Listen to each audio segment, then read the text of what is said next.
రేవంత్ రెడ్డి చంద్రబాబు నాయుడు కనుసైగల్లోనే పనులు చేసుకుంటూ పోతుండు తెలంగాణలో అని చెప్పేసి అంటున్నారు ప్రతిపక్ష లీడర్లు. దీన్ని మీరేమంటారు? రేవంత్ రెడ్డి గారి యొక్క రాజకీయ జీవితంలో చంద్రబాబు నాయుడు గారి సపోర్ట్ తోటి గురువులాగా వచ్చిండు. ఆయన టీడీపీ వర్కింగ్ ప్రెసిడెంట్ కావడం కానీ చంద్రబాబు నాయుడు గారు ఇచ్చిన లిఫ్ట్ తోటే రేవంత్ రెడ్డి అనే వ్యక్తి అలా పిసిసి ప్రెసిడెంట్ అయ్యే స్థితికి వచ్చిండు. ఎవరు అవునన్నా కాదన్నా కూడా చంద్రబాబు నాయుడు గారికి కృతజ్ఞతగానే ఉంటాడు రేవంత్ రెడ్డి గారు. అయితే ఒక్కొక్క దశలో ఒకసారి సీఎం అయినాక అన్ని చంద్రబాబు నాయుడు గారు చెప్పినట్టు వినాల్సిన అవసరం లేదు. ఎట్ ద సేమ్ టైం ఆయన సీట్ ఆయన కాపాడుకోవడానికి ఆయన ఐడెంటిటీ ఆయన కాపాడుకుంటాడు. ఇక కూర్చో అంటే కూర్చో, సిట్ అంటే సిట్, స్టాండ్ అంటే స్టాండ్ మెంటాలిటీ కాదు. రేవంత్ రెడ్డి ఎక్కడున్నా కూడా తనను తాను ప్రూవ్ చేసుకోవాలనే నేచర్ ఉన్నాడు. పూర్తిగా చంద్రబాబు చెప్పు చేతల్లో ఉన్న బానిస అయితే కాదు. ఎట్ ద సేమ్ టైం ఇక్కడ రేవంత్ రెడ్డి గారిని సపోర్ట్ చేసిన కమ్మ మీడియా కావచ్చు, కోస్తా ఆంధ్ర ఇండస్ట్రియలిస్టులు, రేవంత్ రెడ్డి బలం అంతా తెలంగాణలో లేదు. రేవంత్ రెడ్డి బలం అంతా భీమవరం రాజుల దగ్గర, రేవంత్ రెడ్డి ఎదుగుదలలో ఆంధ్రలో పాత్ర ఉంది. అది ఓపెన్గా చెప్తారు ఆయన. ఓకే, ఈవెన్ ఆయన బియ్యంకులు కూడా ఆయన కూతురునిచ్చిన అల్లుడు కూడా ఆంధ్ర ప్రాంతానికి చెందిన వ్యక్తే. ఆయన వ్యాపారం రియల్ ఎస్టేట్తో బెనిఫిట్ పొందిన వాళ్ళు, ఆయనతో వ్యాపార సంబంధం ఉన్న వాళ్ళు, ఆయన ఎదుగుదల మొత్తం కూడా ఆయన తెలంగాణ ఉద్యమకారుడు కాదు, తెలంగాణ కోసం పరితపించినోడు కాదు, తెలంగాణ జై తెలంగాణ అన్నాడు. ఇప్పటికి కూడా అన్నాడు. ఆయన ఓపెన్గానే నేను రియల్ ఎస్టేట్ వ్యాపారం చేసిన 100 కోట్లు సంపాదించుకున్నా అని చెప్తున్నాడు. ఏదో ఆజ్ తక్కువ ఇండియా టుడే ఇంటర్వ్యూలో కూడా నేను 1000 కోట్లు ఖర్చు పెట్టానని కూడా చెప్పిండు. ఎవరు ఒప్పుకుంటారు? నా భార్య 2000 కోట్లు ఖర్చు పెట్టానని అన్నాడు.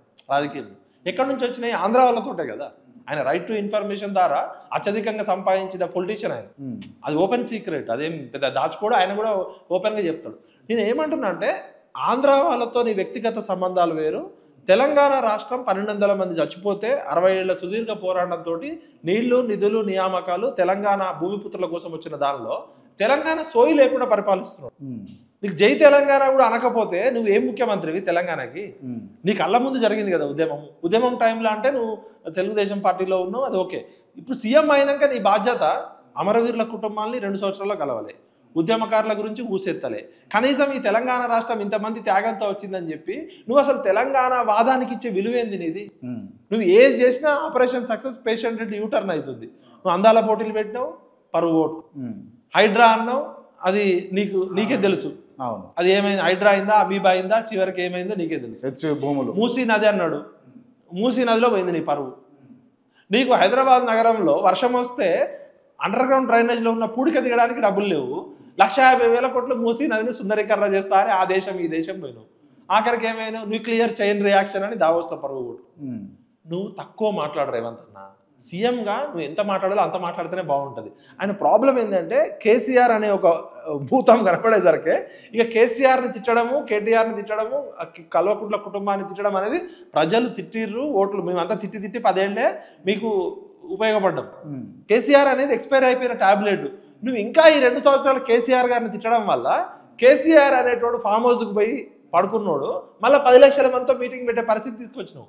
కేసీఆర్ గారికి లేనిపోని ప్రచారం రేవంత్ రెడ్డి గారు చేస్తున్నారు. ఆ ఫోబియాలోంచి బయటకు రావాలి. రైట్. ఆ సభ అని అంటే గుర్తొచ్చింది. ఆ సభలో కేసీఆర్ రేవంత్ రెడ్డి పేరు తీయకుండా మాట్లాడాల్సినంత అవసరం ఏముంది?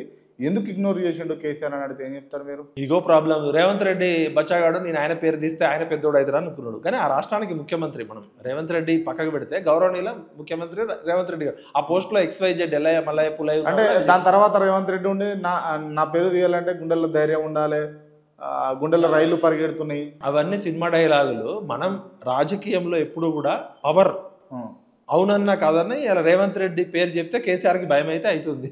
ఇప్పుడు కాళేశ్వరం స్కామ్ రేవంత్ రెడ్డి గారు తలుచుకుంటే కేసీఆర్ గారిని 10 గంటల్లో జైలు వేయచ్చు. పాస్పోర్ట్ స్కామ్ పాతది కావచ్చు, సహారా స్కామ్ కావచ్చు, లేకపోతే అవేమో కేంద్ర ప్రభుత్వంతో లింక్ ఉన్నాయి. నీకు గొర్రెల స్కామ్ కావచ్చు. గొర్రెల స్కామ్లో మిగతా వాళ్ళు అందరు పోతున్నారు, మరి పైనోడు ఎందుకు పోడు? అంతే కదా. ఎట్ ద సేమ్ టైం నీకు ఫోన్ ట్యాపింగ్ కేసు కావచ్చు.